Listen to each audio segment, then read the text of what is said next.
Students, आज हम class 8th का चैप्टर 15 प्रेमचंद जी के प्रश्न उत्तर करने जा रहे हैं। इससे पहले हम पिछली वीडियो में इसका सार कर चुके हैं। पहला प्रश्न, बचपन में प्रेमचंद जी घर से भागकर खेतों, बगीचों और मैदानों में क्यों चले जाते थे? उत्तर, वे घर पर सौतेली माँ से परेशान हो जाते थे, इसलिए वो खेतों और बगीचों में चले जाते थे। प्रश्न दूसरा, प्रेमचंद जी को महान लेखक बनाने में सबसे अधिक योगदान किसका था? उनकी तीव्र लगन का। प्रश्न तीसरा, लगता है लगाएंगे इन पंक्तियों से प्रेमचंद के स्वभाव की किस विशेषता का पता चलता है? उत्तर, हंसमुख एवं चंचल स्वभाव का। चौथा प्रश्न, प्रेमचंद जी के बचपन की कठिनाइयों का वर्णन करो। क्या मुश्किलें आई थी उनके बचपन में? उत्तर, प्रेमचंद जी का बचपन बड़ी कठिनाइयों में व्यतीत हुआ। वे अभी 7 वर्ष के ही थे कि माता का देहांत हो गया। जब वे प्रेमचंद जी 7 साल के थे तो उनकी जो माता जी थी उनका निधन हो गया था। पिता ने दूसरा विवाह कर लिया। सौतेली माँ का व्यवहार उनके प्रति अच्छा नहीं था। वे उन्हें बात बात पर डांटती। 8 वर्ष की आयु में पास के गांव में मौलवी साहब के पास पढ़ने के लिए जाते। प्राय बासी रोटियां खानी पड़ती।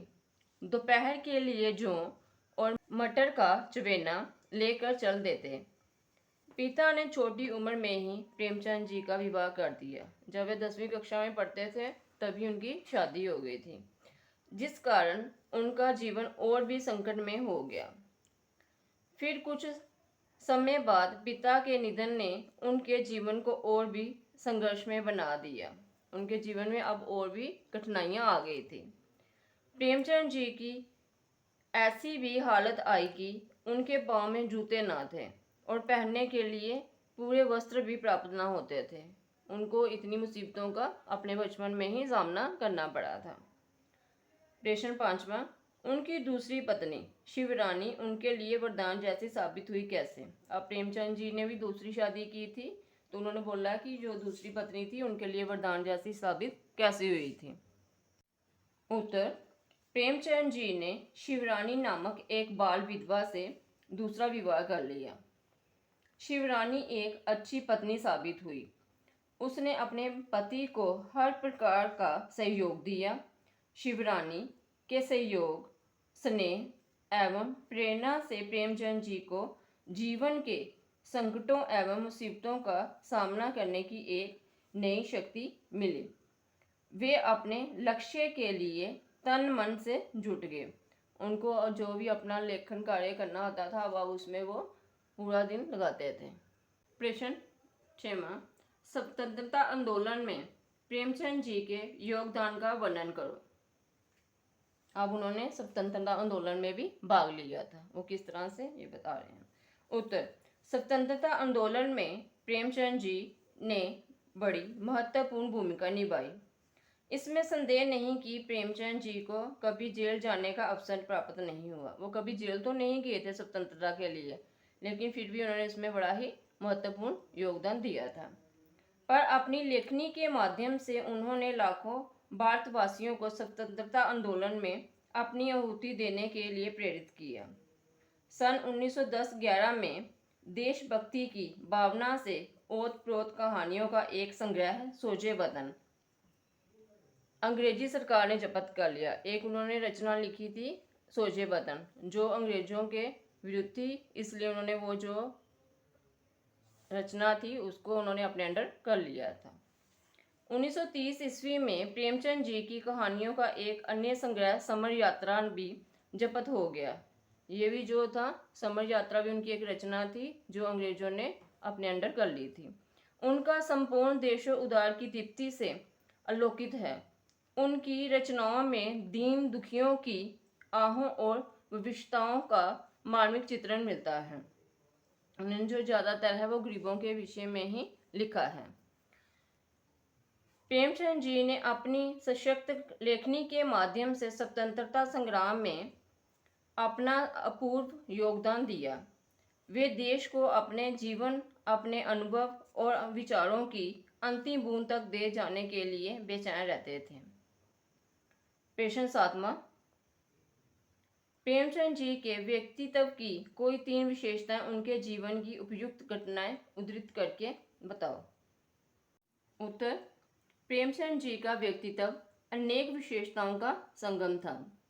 पहला, वे अत्यधिक परिश्रमी थे, बहुत ही मेहनती थे। उन्होंने बहुत परिश्रम करके लगभग 300 कहानियों तथा 12 उपन्यासों की रचना की। दूसरा, वे स्वाभिमानी थे। अपने स्वाभिमान की रक्षा के लिए उन्होंने 1920 ईस्वी में सरकारी नौकरी छोड़ दी। तीसरा, वे समाज सुधारक थे। उन्होंने शिवरानी नामक की बाल विधवा से विवाह करके समाज की रूढ़ियों पर चोट की थी।